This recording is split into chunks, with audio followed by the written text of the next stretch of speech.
course, taken at face value, that argument might reveal a logical leap. After all, what if something other than the ideals it was based on brought about its ruin? But this critique holds up the closer Rapture's fall is examined.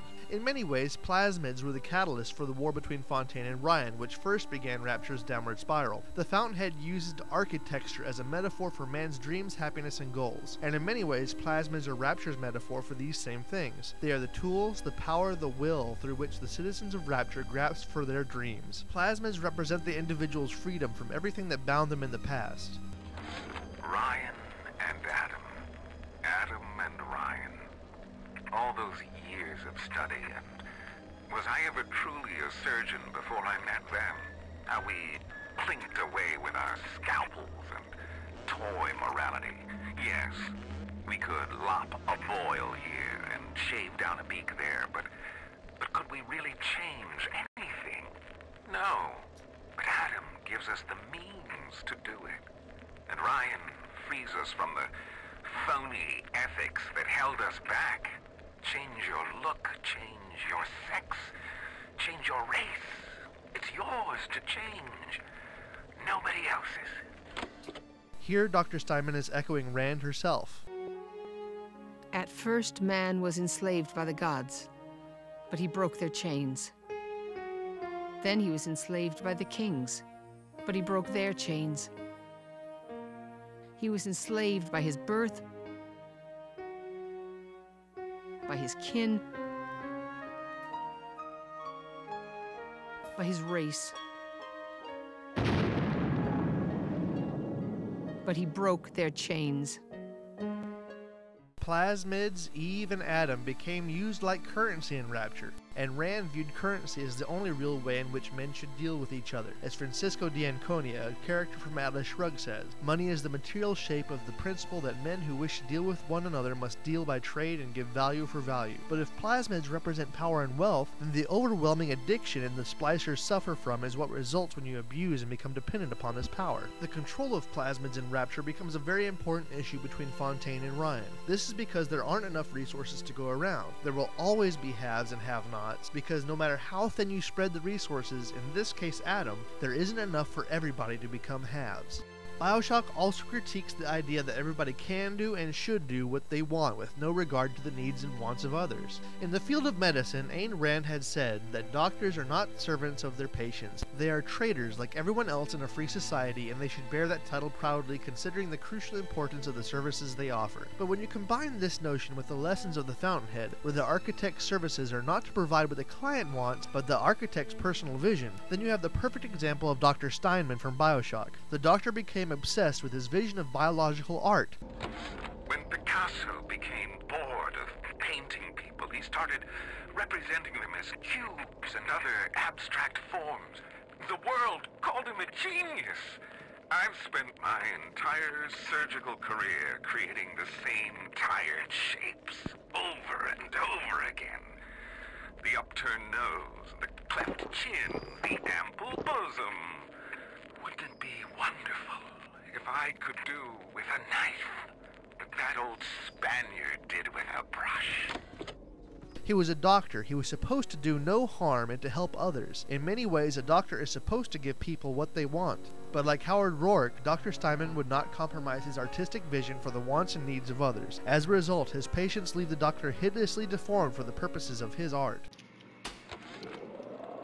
4-0 silk and done. The nose looks terrific, Dr. Steinman. Doctor? You know, looking at it now, I didn't realize how much her face sags. Scalpel? Excuse me? Scalpel. Doctor, she's not booked for a facelift. Let's just come in here and...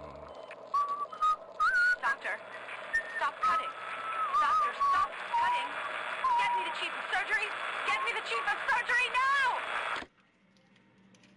Rand condemned any attempts at arresting scientific development, whether it came from government, religion, mysticism, and any other moral code. This was absolutely clear in both Atlas Shrugged and The Fountainhead. Hank Rearden, the brilliant steel mill owner from Atlas Shrugged, invented a fantastic new kind of metal, called Rearden steel, but the hands of big government kept reaching in, saying that it was an unsafe product, and that it was unusable.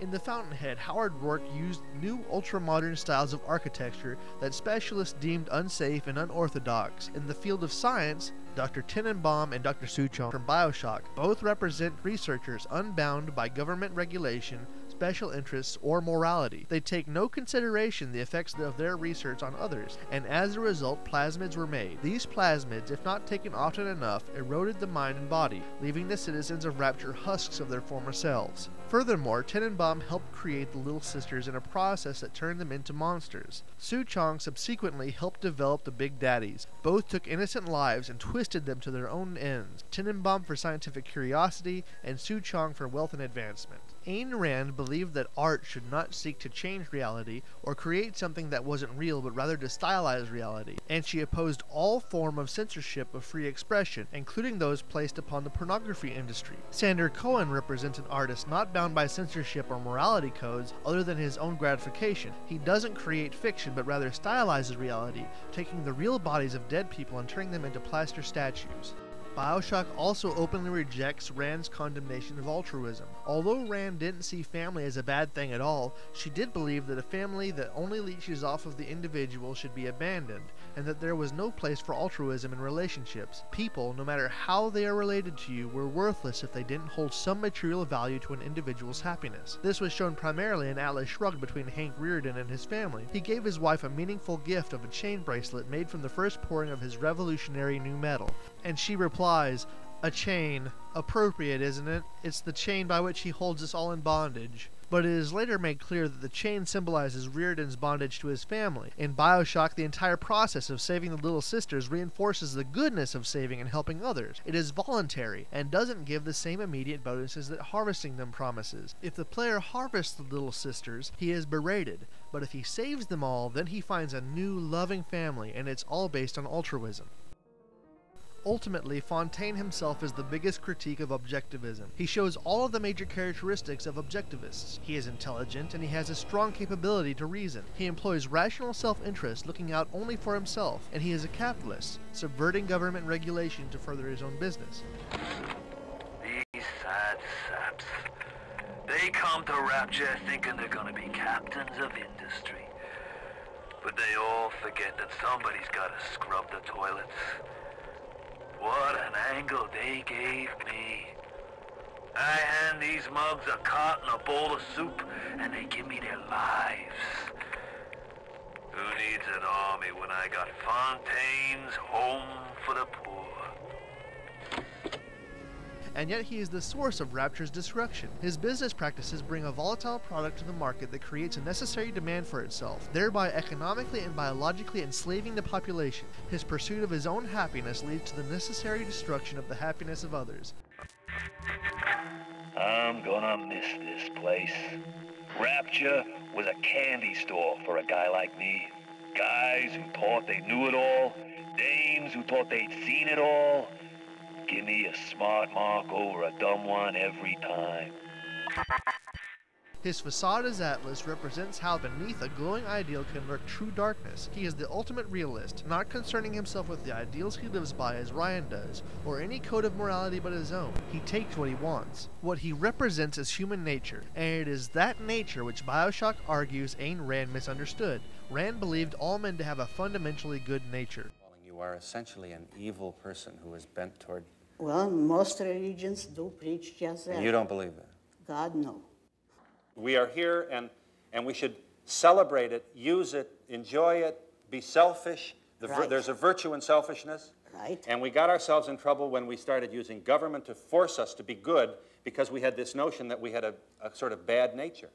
Right. Bioshock shows that human nature is conflicted. There are high-minded idealists, people with good intentions and good hearts, and there are also those with evil intentions, such as Fontaine. Bioshock says that the one major flaw in Ayn Rand's philosophy is that she never understood, to paraphrase The Dark Knight, that some men's happiness is found in watching the world burn. Adam's the ultimate score, kid. No more grifts, no more scams. A monopoly on Adam makes Standard Oil look like the Piggly Wiggly. All that's left is burying the bodies. And when they're already 6 miles under the Atlantic, you've got one hell of a head start.